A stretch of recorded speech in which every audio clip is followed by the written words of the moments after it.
আসছে পরবর্তী খবরে। খাঁচার চারপাশ ঘুরেও টোপ গিলছে না বাঘিনী। এবার বন দপ্তরের তরফে বসানো হচ্ছে স্মার্ট ট্র্যাপ ক্যামেরা। বেলপাহাড়ের জঙ্গল ছেড়ে বাঘিনী এবার পৌঁছে গেছে পুরুলিয়ার রাইকা পাহাড়ে। কিছুতেই বাগে আনা যাচ্ছে না এই বাঘিনীকে।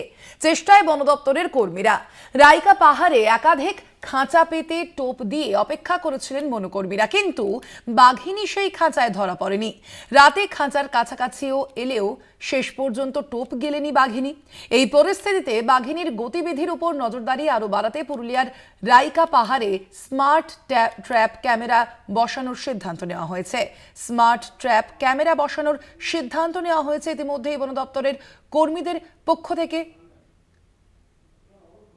আরো বিস্তারিত জানবো, ফোন লাইনে রয়েছেন প্রতিনিধি অরূপ ঘোষ। অরূপ, আমরা যেমনটা দেখতে পাচ্ছি যে ঝাড়গ্রাম থেকে কিন্তু রীতিমতো পুরুলিয়ায় চলে এসেছে বাঘিনী, কিন্তু এখনো পর্যন্ত এই বাঘিনীকে বাগে আনা যাচ্ছে না। সেক্ষেত্রে বন দপ্তরের পক্ষ থেকে কি কি পদক্ষেপ নেওয়া হচ্ছে জানবো।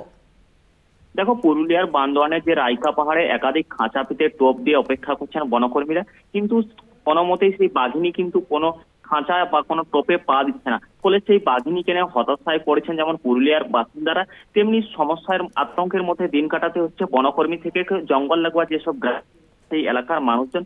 ইতিমধ্যে সেই বাঘিনীর গতিবিধির উপর নজরদারি আরো বৃদ্ধি করতে পুরুলিয়ার যে রাইকা পাহাড় আছে সেখানে স্মার্ট ট্র্যাপ ক্যামেরা ঘিরে ফেলার সিদ্ধান্ত নিয়েছে বন দপ্তর।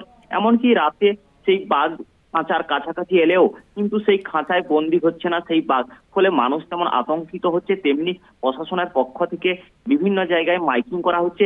এছাড়াও যাতে খাবারের স্বাদ পরিবর্তন করার জন্য সেখানে যে ছাগলের টপ ব্যবহার করা হচ্ছিল, ছাগলের জন্য শুকর ব্যবহার করা হচ্ছে, কিন্তু তাতেও কিন্তু সেই বাঘিনী পা দিচ্ছে না। দেখো, যেটা বন দপ্তরের আধিকারিকদের একাংশের ধারণা, এই রাইকা পাহাড়ের জঙ্গলে যথেষ্ট সংখ্যক বুনো ফলে বাঘিনীর খাওয়া অভাব হচ্ছে না। সেই কারণে খাঁচায় থাকা ছাগল বা মহিষের টোপে সেভাবে কাজে লাগছে না।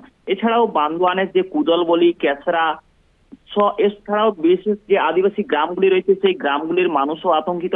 কারণ বিভিন্ন সময় আমরা এখন দেখতে পাচ্ছি যে টোপের ছাগল না খেয়ে জঙ্গলে চড়তে যাওয়া ছাগলদেরকে শিকার করছে বাঘিনী। গতকাল আমরা দেখেছি একটি বাঘিনী যে একটা ছাগলকে শিকার করেছে, সেই ছাগলের দেহ উদ্ধার হয়েছে।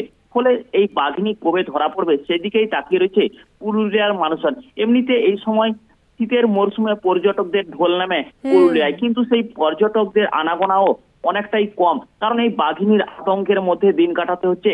সাধারণ মানুষ যেমন আতঙ্কিত, তেমনি পর্যটকরাও একদমই। অর্থাৎ বোঝাই যাচ্ছে যে বাঘিনীর আতঙ্কে কিন্তু যথেষ্টই আতঙ্কিত হয়ে পড়েছেন সেখানকার যে সাধারণ মানুষ, স্থানীয় যে বাসিন্দারা এবং একই সঙ্গে পর্যটকরাও।